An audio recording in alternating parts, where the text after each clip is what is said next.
All right, today I want to talk about the Gospels and specifically on the genre of the Gospels and how understanding this genre can aid our interpretation to these Gospels that are centered around the life and death of Jesus.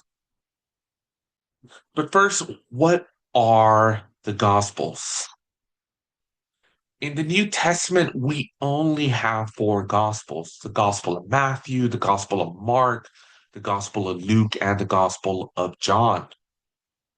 We do, however, know of more Gospels, which include the Gospel of Judas. This is a second century Gnostic Gospel that really retells the story of Jesus' final days from Judas's perspective. It's a very interesting story because in that gospel, the gospel of Judas, that is, Judas is not really a bad guy. He's not a villain. He's actually the good guy. He's the one that kind of helped Jesus kickstart his ministry and do what he came to do. There's another gospel, the Gospel of Thomas. This is also a second century Gnostic collection of Jesus' sayings. Now, if you read the Gospel of Thomas, it kind of doesn't really make sense because it's more of a collection of teachings rather than a narrative of Jesus' life the way we're so used to seeing in the four canonical Gospels. There's also the Gospel of Peter, the Gospel of Tatian. And notice here, in some of these Gospels, they were read by early Christians, they were preserved by early Christians, and they were circulated among them. But the Gospels themselves, the ones that we can find within our New Testament, they primarily center around the story of Jesus' life, what Jesus said, what he did, and how he died. Now, some Gospels are definitely shorter, whereas others are lengthier. Mark has 16 chapters, Matthew has 28. Some Gospels also include key details about Jesus' birth and family. Only Matthew and Luke mention Jesus' birth. Only Matthew and Luke also include genealogies of Jesus' ancestors. The Gospel of Mark does not include anything about Jesus' genealogy. The Gospel of John omits any story surrounding Jesus' birth, although it does narrate the fact that Jesus became flesh and existed as the Logos before the creation of the world. But these Gospels, these stories about Jesus' life, like how do we read them? How are we to interpret these Gospels? You see, a lot of people don't realize that the Gospels themselves, they are not just books that are just telling you historically what really happened. Although, yes, they are pointing to the historical Jesus, they are pointing to a real person who lived and died. But they're not necessarily history the way we understand history. The Gospels are a part of a literary genre that only makes sense in that time period. Because to read the Gospels and to understand and interpret the Gospel correctly, we also have to be sensitive to the genre of the Gospels. This has this biography flavor to it. Um, some actually classify the Gospel as a Greco-Roman biography. Now, when we're looking at the New Testament, especially in the Bible overall, we will notice all sorts of different types of genres. We have narratives, poetry, biographies, epistles, apocalyptic literature. We see narratives in the Old Testament, Greco-Roman biographies in the Gospels, histories in the Book of Acts, poetry in the writings of Psalms, letters, Paul's letters themselves, they are epistles. We also have apocalyptic literature, which is the Book of Revelation. Now, these are perhaps the main genres in the Bible overall, both Old and New Testament. But again, genres are important. Understanding the genre helps us bring a set of interpretive questions when we read the text. Now, returning back to the Gospels themselves, the Gospels, they all describe the story of Jesus' life, death, and resurrection.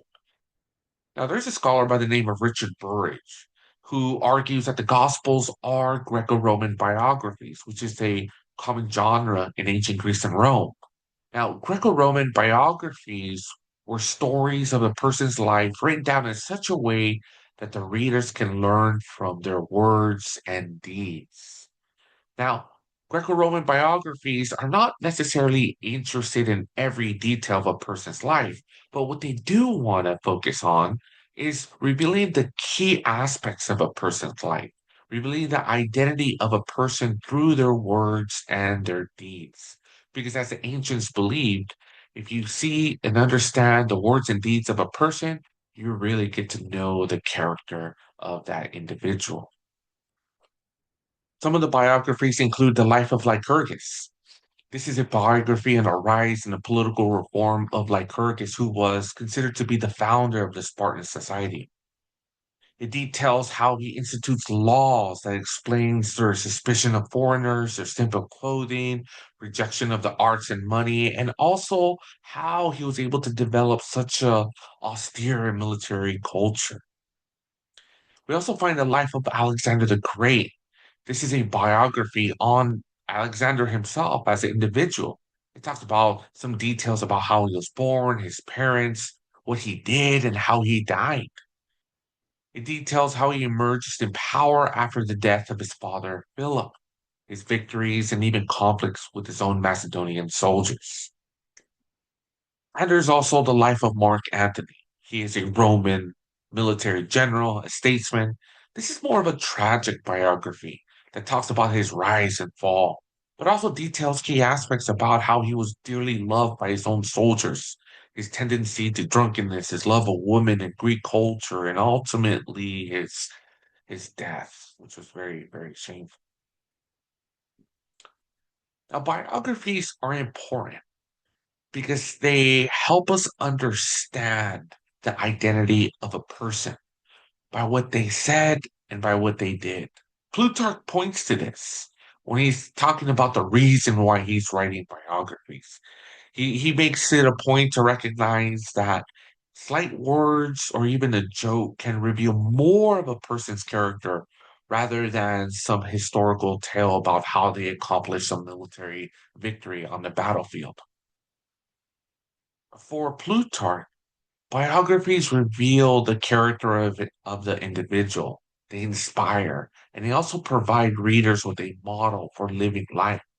Now, many scholars do believe that this is exactly what the gospel writers are doing by describing the life of Jesus in such a manner. So when we turn to the gospels themselves, we have to recognize that the gospels are not giving us what we would consider today like a historical objective account of Jesus' life. The Gospels are trying to convince us about Jesus' identity. They have a particular purpose. We can notice this in a couple of the passages, even within the Gospels themselves. For example, Luke makes mention that he wants the readers to understand the certainty of what they were taught. John explains that he is writing so that the people may believe that Jesus is the Messiah and the Son of God. Notice the Gospels are trying to convince the readers of Jesus' identity and role in God's plan of salvation. They're, in a sense, like religious biography, literature that's really trying to reveal the character and identity of Jesus by what he says and what he does. So when we understand the Gospels in this way, in light of Greco-Roman biographies, we can notice a couple of aspects. First, the Gospels want us to understand Jesus' identity by what he says and by what he does. For the ancients, it is words and deeds, it's what you say and what you do that reveal your true identity. Everything else is supplemental to this biographic intent. So when we read the Gospels, this is what we want to focus on. We want to focus on how do these stories, how do they reveal Jesus' identity, and how do they explain to us who he is, his identity, his character, who he is as a Messiah, as Son of God, as the Son of Man. That is what the Gospels are doing. And that's why the Gospels focus so much on his teachings and on his ministry, his miracles. Now, the Gospels also have additional aspects that are very important when we're reading them. There is a didactic purpose. It teaches the followers how to live and how to follow their leader. That's what it means to be a disciple. We can't be a disciple of Jesus if we don't know what Jesus is teaching us. So that's what you'll notice that the Gospels focus on Jesus' teachings on the kingdom of God, the parables, aphorisms. They all explain to us as readers how we should live our lives as Jesus' disciple. The Gospels also have an exemplary focus. They provide a model of life for readers and followers to imitate. That perhaps this is one of these aspects that I find so underdeveloped within even contemporary biblical scholarship. In Roman literature, this is called exemplar, because you read these stories so you can understand how to live. The life of Jesus becomes a model for all life. We learn how to live our lives. We learn how to be a follower of God by looking at the life of Jesus. The Gospels also have an apologetic focus. It aims to convince the readers of Jesus' identity by instructing and refuting opposing views of his character. In other words, they don't just reveal who Jesus is, but they also try to defend his identity against any false accusation. Now, we see this even in early Jewish literature. We see this also in Roman literature. We find that Jesus was accused of being a false messiah, a magician, a heretic who led the people astray. This also suggests that our interpretations must focus on how Jesus is portrayed. This is our interpretive approach to reading the Gospels. It has to be Christocentric. And again, we have to ask ourselves, what does this story teach us? What is the didactic focus? How does this story demonstrate how we are to live our lives? Or even an apologetic focus? Who is Jesus according to this story?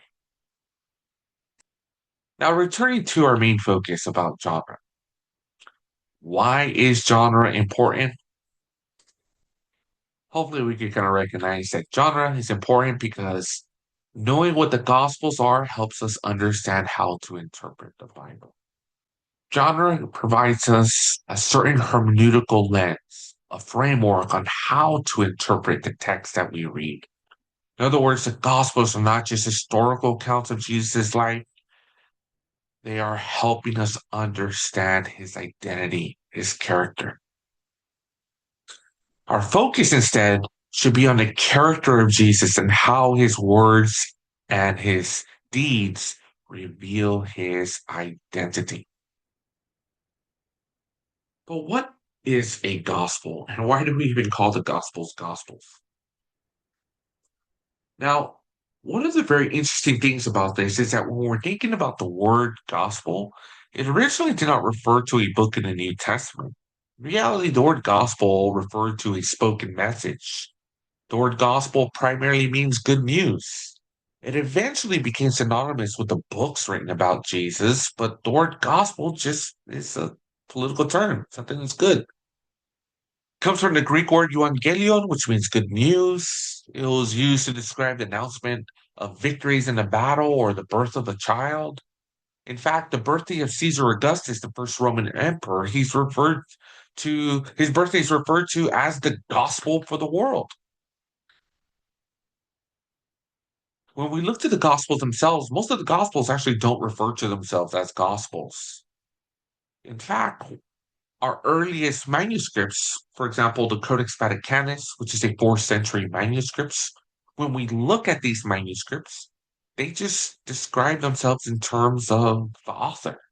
So here you can see the Gospel of Matthew just has the Greek, preposition kata, which means according to Matthew.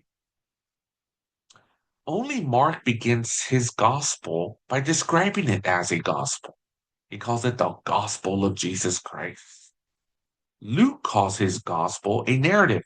Matthew calls his gospel a book. And Justin Martyr, a early second century church father, he calls the Gospels memoirs. He writes, the apostles in the memoirs composed by them, which are called Gospels, have thus delivered unto us what was enjoined upon them. The Gospels do emerge from the apostolic proclamation of the early church. They are, in some sense, a written down version of what the early Christians believed. There's also another thing, too. We call the first three Gospels the Synoptic Gospels because many of the scenes and episodes in the ministry of Jesus are so identical that it seems that they kind of knew each other and they copied each other. There's a sense of resemblance in wording and content and narrative structure.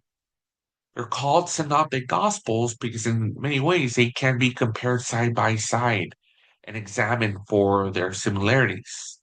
The word synoptic comes from the Greek words syn, which is Greek for together, and optic, which means to be seen. They could be seen together. Here's just some quick examples of what I mean by this. Matthew, Mark, and Luke, they all start with Jesus' baptism. And right after the baptism of Jesus, they proceed and describe the temptation of Jesus. Another example that we can notice is that even in all three Gospels, Matthew, Mark, and Luke, they all record a similar sequence in Jesus' stilling of the storm and then the cast out of a demon in the Decapolis. All three Gospels follow the similar pattern. These three Gospels also record the healing miracle of a man with a withered hand after Jesus debates the Pharisee about plucking grain on the Sabbath. How is it that all of these Gospels seem to follow a similar outline? Scholars recognize that more than likely they knew of each other and they copied each other. Now, it's not a coincidence that they record these stories exactly in a similar fashion or in similar sequence, but they also seem to follow a very similar plot of Jesus' final days. In the Synoptic Gospels, in Matthew, Mark, and Luke, Jesus has a Last Supper, he's betrayed, is handed over to be punished, is crucified, and resurrects from the grave. The structure of these stories are so similar that scholars have noticed that it's impossible for them to be a coincidence. Now, we've been focusing on Matthew, Mark, and Luke. What about John? Why is John not considered to be a synoptic gospel? Well, first of all, John is just very different. John doesn't begin with the birth of Jesus. In fact, Jesus is never baptized by John the Baptist. There's also no temptation account. Jesus does not go into a wilderness to find out who he really is or to be tempted by the devil. There's no transfiguration on the Mount of Olives. There's no prediction of the end of the world. There's no Passover meal. There are no exorcisms. John is just very different. His teaching style is different, no parables. Instead, what we find is that Jesus has these lengthy monologues. And even the plot of John's gospel gives us a portrait of about 2 to 3 years of ministry. Jesus actually begins his ministry with a critique of the temple. He attends multiple Passover meals in Jerusalem. These differences reveal that John is not really dependent upon the Synoptic Gospels, but a different tradition. Now, the early church recognizes. In fact, Eusebius tries to explain that the reason why John was different was due to the desire to focus upon activities that other gospel writers did not mention. Now, scholars have also recognized that Matthew, Mark, and Luke, since they appear to be similar to one another and knew each other and copied each other, they tried to uncover their literary relationship. This is called the Synoptic Problem. It is trying to uncover the literary relationship between Matthew, Mark, and Luke. Now, there is no consensus, to be honest with you, but the majority of scholars believe that both Luke and Matthew used Mark. Exploring the literary relationship between the Synoptic Gospels also helps us understand the writer's particular style and interests. In other words, the Gospel writers weren't just copying the, the Jesus tradition, they were reshaping that tradition according to their own interests. Here's an example of the Synoptic Problem. When we look at the baptism of Jesus, all three Gospels seem to explain this account a little bit differently. If you focus on Matthew, you would notice that Jesus and John the Baptist, they have a dialogue with one another. When you look at the Gospel of Mark, you see that there's this interesting focus on the heavens being torn open and the Spirit descending on Jesus like a dove. And when you look at the Gospel of Luke, Jesus was baptized while praying, and the Holy Spirit comes upon him in a physical appearance like a dove. And another thing, too, when you look at what God says in all three accounts, both Mark and Luke seem to be reflecting the perspective of Jesus. This is what Jesus is hearing. He is hearing God the Father tell him, "You are my beloved Son, and with you I am well pleased."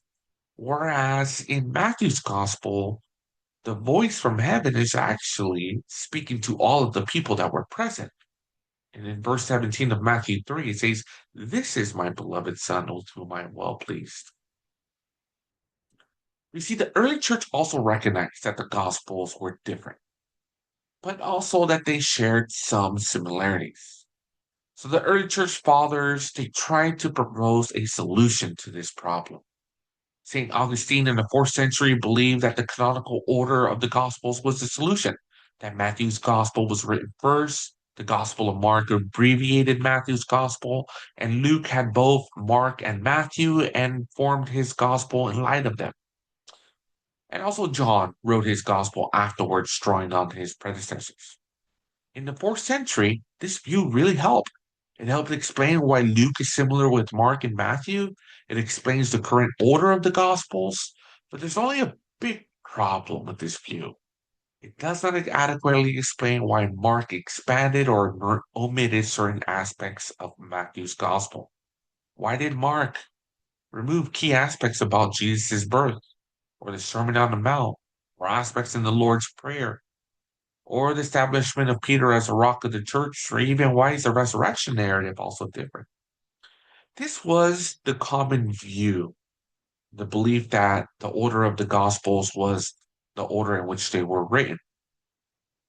But in the 20th century, things changed. In the 20th century, a new hypothesis was proposed, and this is called the two or four source hypothesis, which primarily focused on the Gospel of Mark and a hypothetical source called Q. It was W.B. Streeter who argued that Mark is the earliest gospel, and both Matthew and Luke each use Mark and a similar source called Q, which is really short for Quelle, which means source in German. Streeter also postulated a four source theory.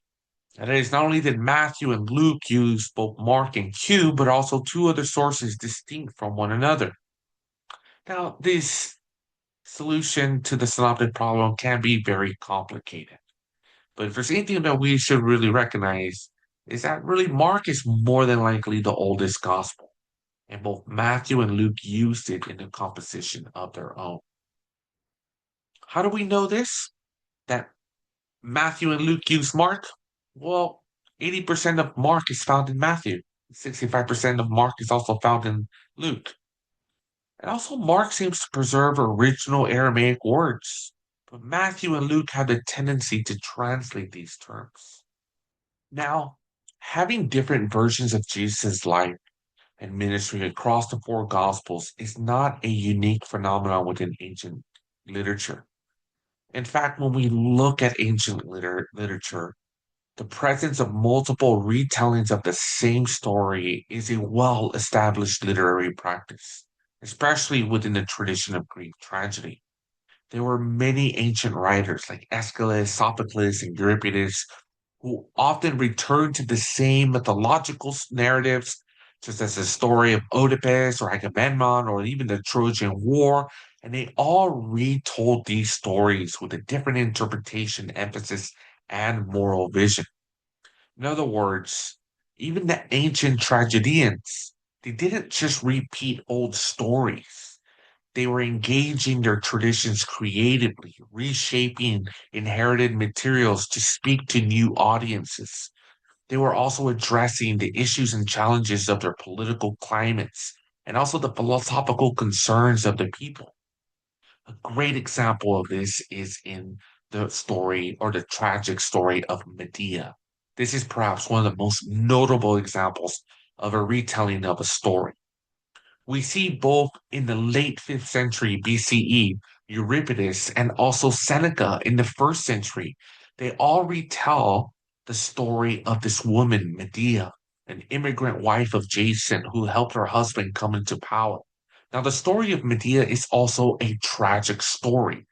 She was a wife who was abandoned in favor of another woman who had more social and royal prestige.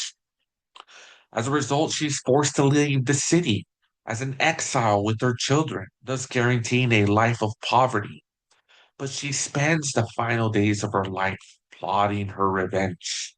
She is able to secure from Athens the guarantee that she would be welcome as a refugee. But before she leaves, she plots to poison her husband's fiance and also kills her own children along the way.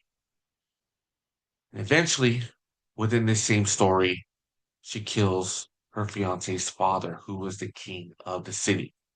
This is not just a story about passion.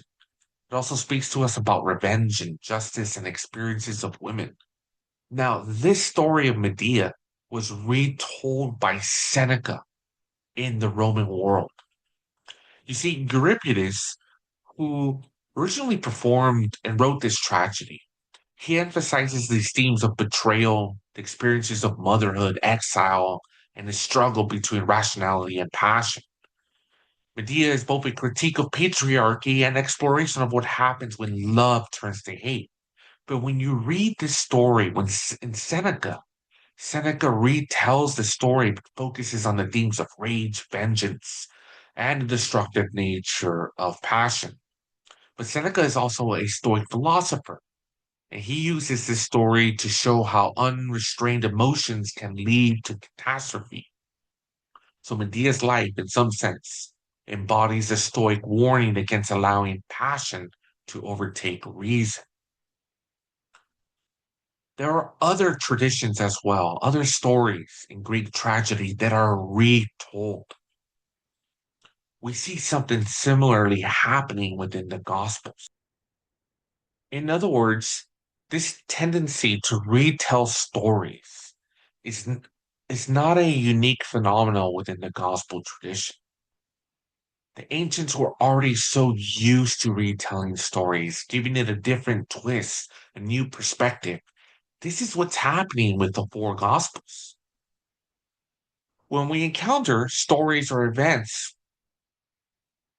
this also means that when we encounter stories or events or sayings of Jesus that don't match or agree with one another, whether Mark's version is different from Matthew or John includes something that's not found in Luke. Now, this should not lead us to doubt that the event ever happened.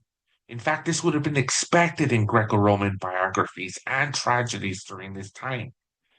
All of the writers in the ancient world, they all retell the traditions for a new context, for a new audience. And what we see with the Gospels is that they're attempting to retell the story of Jesus to the best of their ability for a new community, for new readers.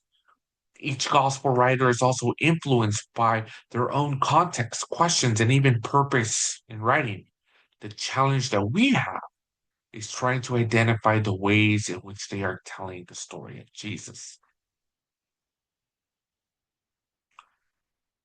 Now, this is not supposed that the Gospels themselves are just stories and don't have any historical elements.